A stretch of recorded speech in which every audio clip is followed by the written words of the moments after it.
Today I want to explain how to make a good character.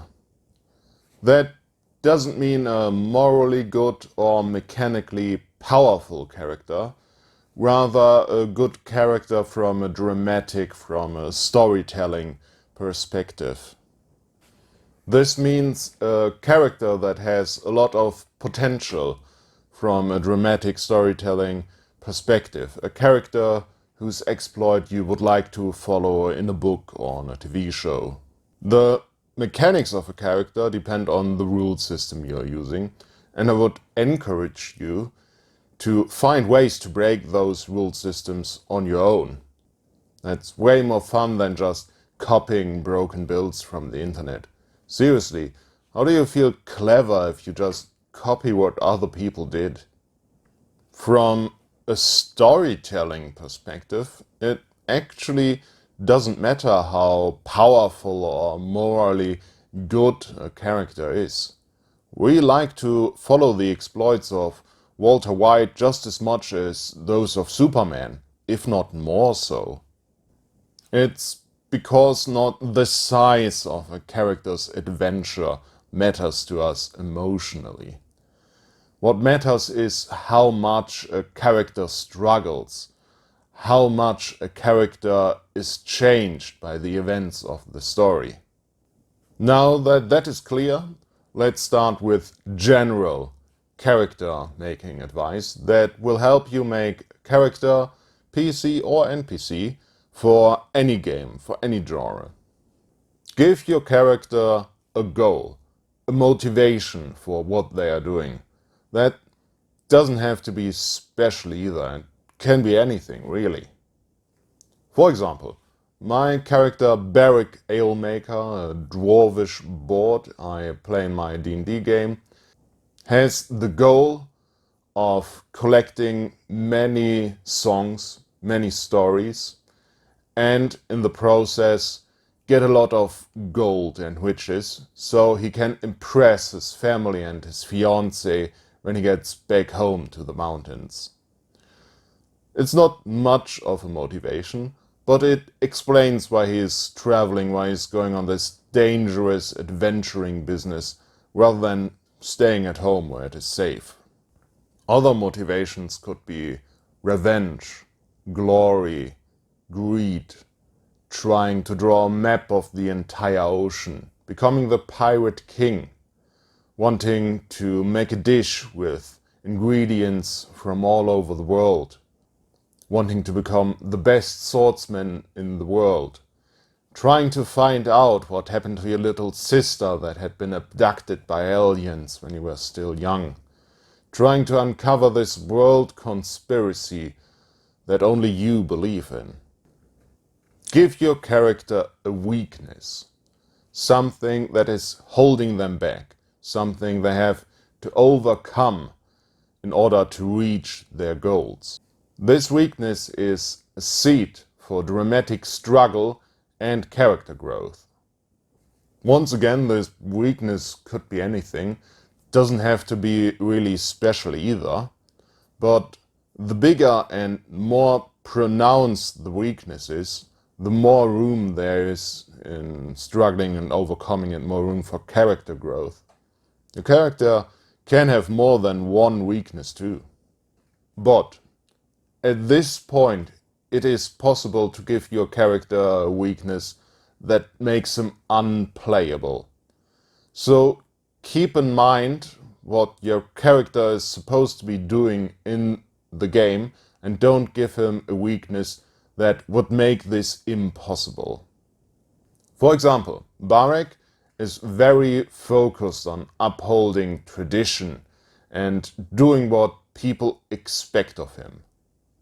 That makes it hard for him to think outside of the box, or worse, work outside of the law, even if that would be the smart thing to do to stop the big evil bad guy.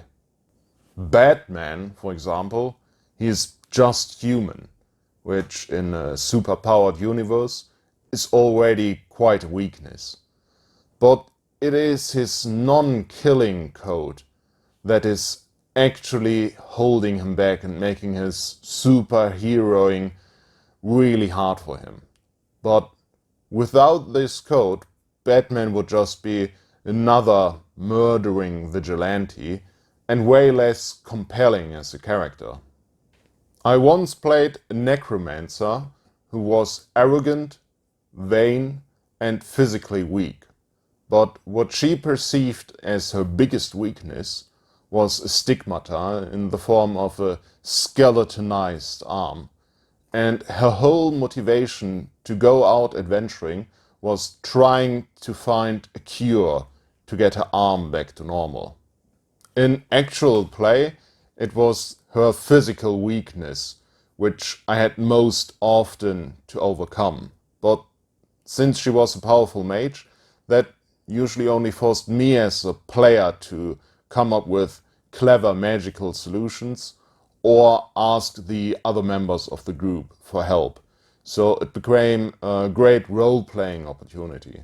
Let your characters have vulnerabilities.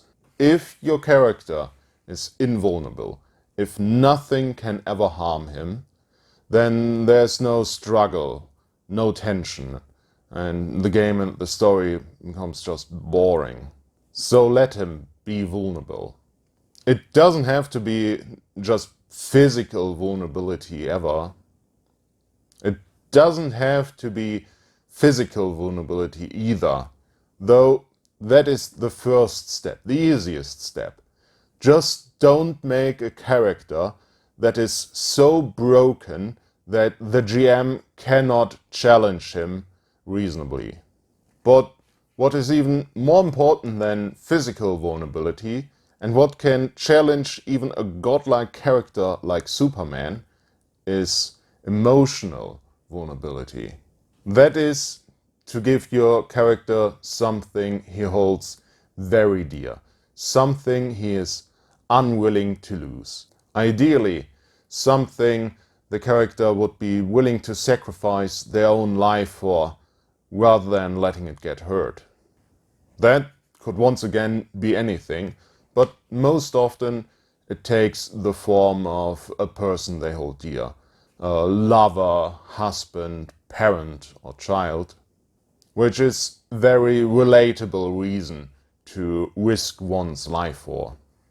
But it could also be an ideal, something like honor or peace, or an item like a sacred artifact or the kingdom of Britain the character has sworn to protect.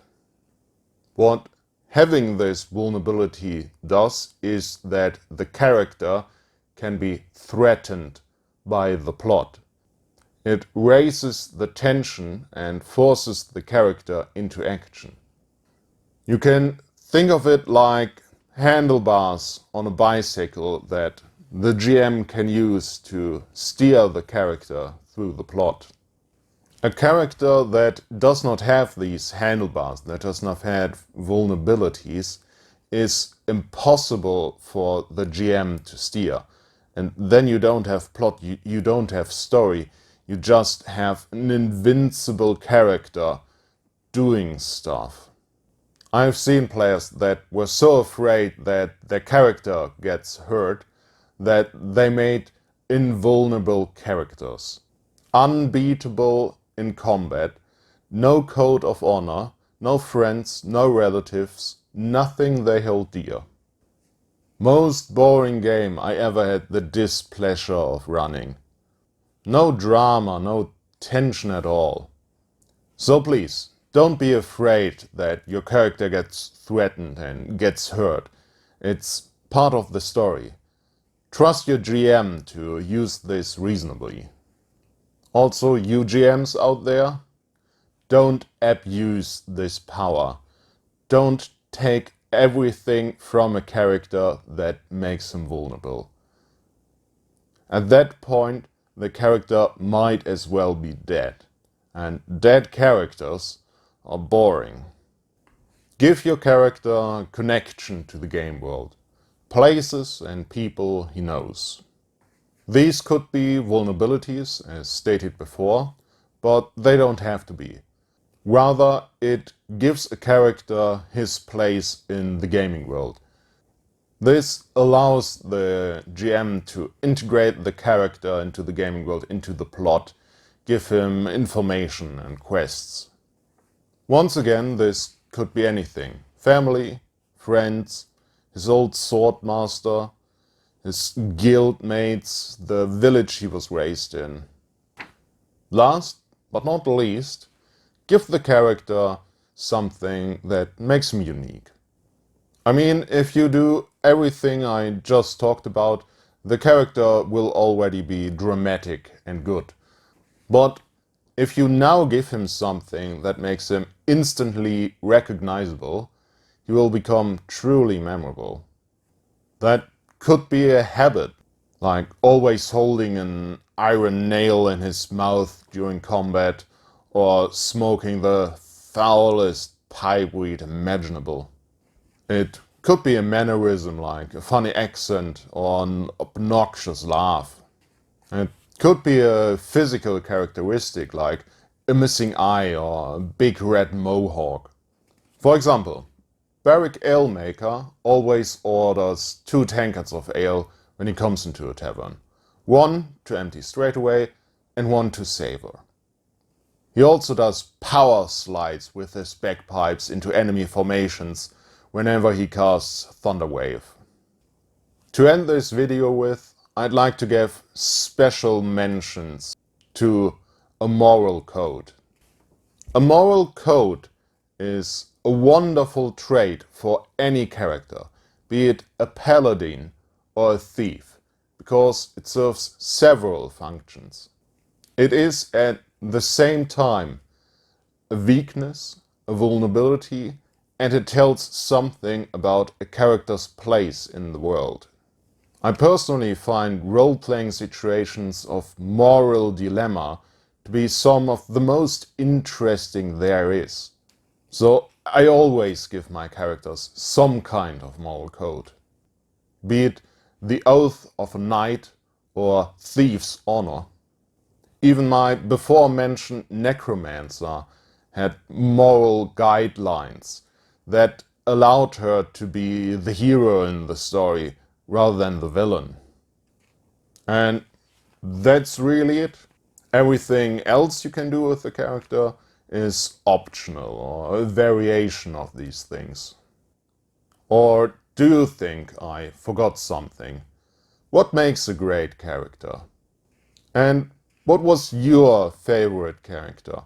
The one that was never forgotten? What made him so special? Let me know in the comments below. Next week's video will be about playing a dramatic character. So if you like this video and want to see more like it, please give it a thumbs up and consider subscribing to my channel. Thanks for watching and goodbye.